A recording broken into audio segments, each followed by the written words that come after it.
Hi, welcome to Social Info 2 Planning 101. Belajar kurang efektif. Lesson Planning 101 solusinya. Dewasa ini, pembelajaran yang berlangsung secara daring acap kali menggiring pelajar pada permasalahan kurang efektifnya proses belajar. Lalu, bagaimanakah cara agar proses belajar dapat berlangsung secara lebih efektif? Lesson Planning 101 solusinya. Lesson Planning 101 merupakan formula belajar dengan memberikan gambaran mengenai hal-hal yang perlu dilakukan pada saat proses pembelajaran berlangsung. Dengan kata lain, Lesson Planning 101 adalah perencanaan yang dilakukan seseorang secara terstruktur sebelum melakukan proses belajar. Nah, dalam Lesson Planning 101 terdapat beberapa istilah yang perlu diketahui, yaitu lesson plan dan lesson study. Lesson plan adalah perencanaan sebagai upaya pencapaian tujuan dengan memanfaatkan segala potensi dan sumber belajar yang ada. Sementara itu, lesson study adalah model yang berusaha agar kegiatan belajar mengajar bisa berkembang ke arah yang lebih baik. Nah, selain itu, lesson study merupakan kegiatan pengkajian pembelajaran yang dilakukan secara kolaboratif dan berkelanjutan dalam bentuk siklus berulang.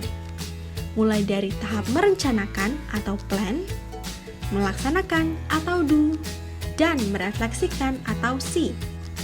Dalam setiap langkah yang kita ambil, pasti ada tujuan yang ingin kita capai.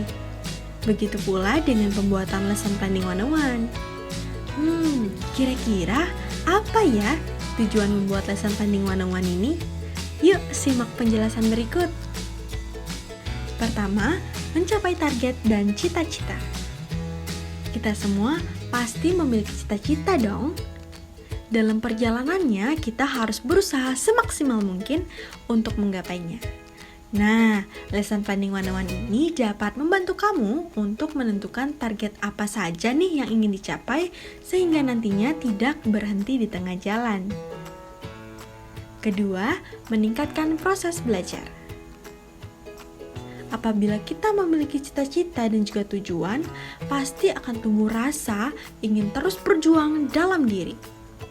Dengan tumbuhnya semangat menggapai goals, proses pembelajaran yang dilakukan juga akan meningkat.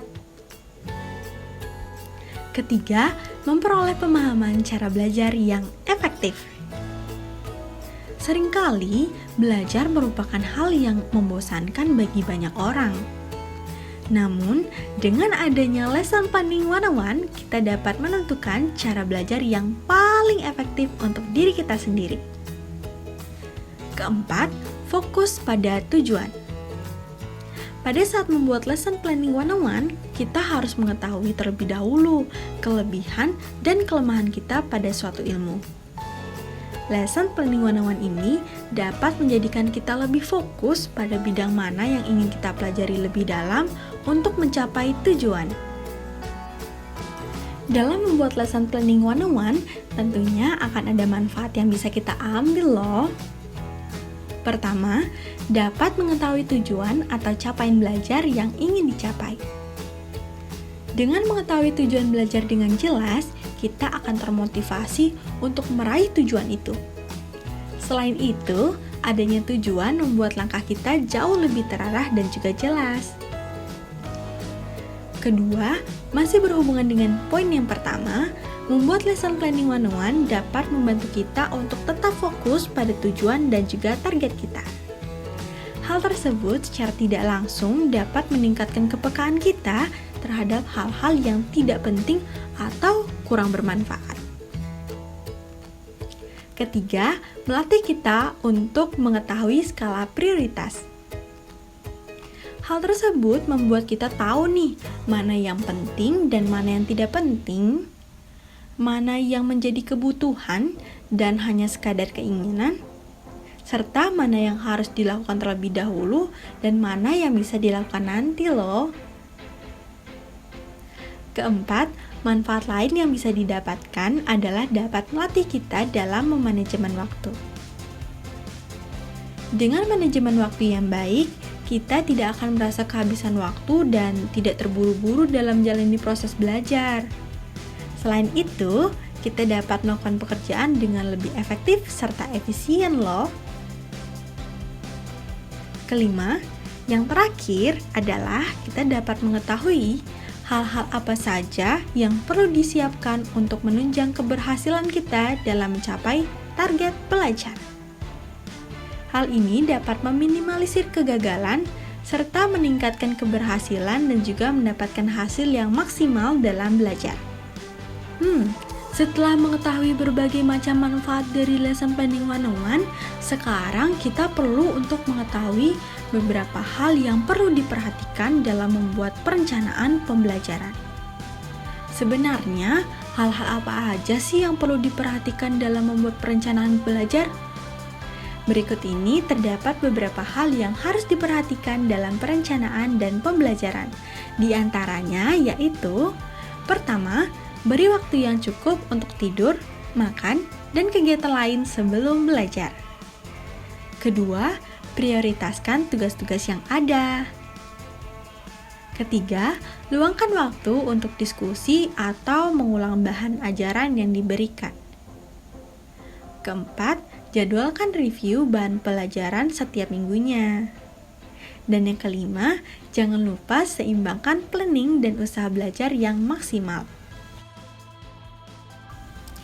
Salah satu usaha yang dapat dilakukan untuk mencapai kesuksesan dalam membuat lesson planning adalah dengan membuat strategi belajar. Nah, untuk memperoleh strategi pembelajaran, kita perlu mengetahui serangkaian konsep yang akan membawa kita menemukan strategi belajar tersebut. Apa saja yang harus diperhatikan dalam belajar? Pertama, ciptakanlah emosi yang positif akan mempengaruhi kinerja otak kita dalam menemukan gaya belajar. Kedua, perhatikan kemampuan, tempat, dan waktu yang dibutuhkan dalam belajar. Ketiga, dengarkan playlist musik yang dapat membuat kita rileks dan konsentrasi dalam belajar. Keempat, buatlah mind mapping untuk membantu mengingat dan memahami materi yang dipelajari dari berbagai macam sumber. Dan yang kelima, lakukan senam otak sebelum dan sesudah belajar. Nah, setelah kita menyusun strategi belajar, selanjutnya kita perlu membuat planning sebagai salah satu step dalam penyusunan Lesson Planning 101. Berikut tips membuat perencanaan dalam Lesson Planning 101. Yang pertama, make a plan. Buat perencanaan awal dengan menganalisis kebutuhan dan juga permasalahan yang dihadapi dalam pembelajaran, sehingga dapat mengetahui berbagai kondisi nyata yang akan digunakan untuk kepentingan proses pembelajaran. Kedua, do it. Lakukan proses pembelajaran sesuai dengan lesson plan yang telah dibuat di awal. Praktekkan proses pembelajaran dalam setting yang wajar dan juga natural, tidak dalam keadaan under pressure atau dalam tekanan, dan make it enjoy. Ketiga, cek. Lakukan cek atau refleksi untuk perbaikan proses pembelajaran selanjutnya ya. Nah, pada tahap ini, yang terpenting adalah kita harus mengetahui struggle atau kesulitan apa saja yang kita hadapi pada pembelajaran sebelumnya. Dengan cara menganalisis kesulitan tersebut, kita dapat mengetahui dan juga memperbaiki proses pembelajaran ke depannya loh. Dan yang terakhir adalah ACT. Dari hasil refleksi, dapat diperoleh sejumlah pengetahuan baru dan peningkatan proses pembelajaran. Untuk itu, dibutuhkan tindakan konkret yang lebih lanjut untuk mengembangkan proses pembelajaran ke arah yang lebih baik. Nah, itu dia tentang Lesson Plan 101. Sampai jumpa di sosial info berikutnya.